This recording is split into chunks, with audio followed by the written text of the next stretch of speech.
ए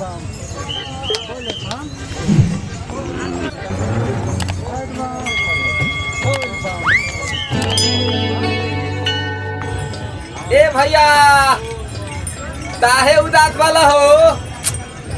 का कोही रे देखना बड़ी लाइन लागल बा। लाइन लगल बा तो दा ना तू है भिरिया में दल दहा दो। उजा जल चढ़ता कि भांग चढ़ता? आथा बुझ गई नी यही थे थावन में बाबा बाबुलाई लहलन। अरे तो एकर कोनो उपाय बा? बानू इनता ते दो थल दली पियावे ते परी। का रे? अब थू ना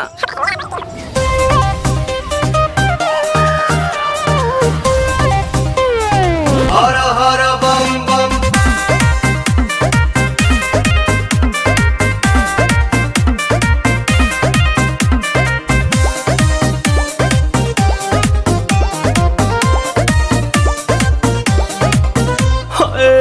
टेंशन में रहतानी काहे भोले दानी अभांगा जा छोड़ दी साफा लइकन के कहल मानी ताजा जलाइल बानी अखिया खोली देख ली ना पीली पुदीना पुदीना पीली पुदीना पीली पुदीना सावन भरही असो भंगिया के बिना। रे बबिया ना पिहन का रे? लोता ना भैया हम पिया बतानी। हाँ पिया।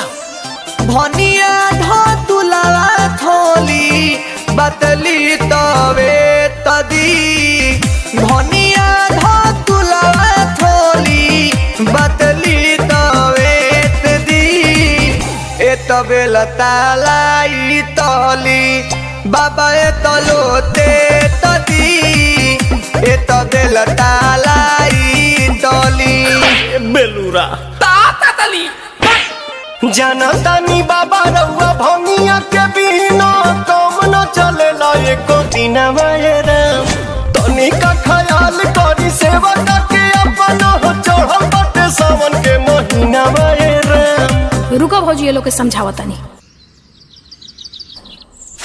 ले ताता अरे झूठो के भीड़ बड़ा कइले हो सभे के बड़ा झुरइले हो।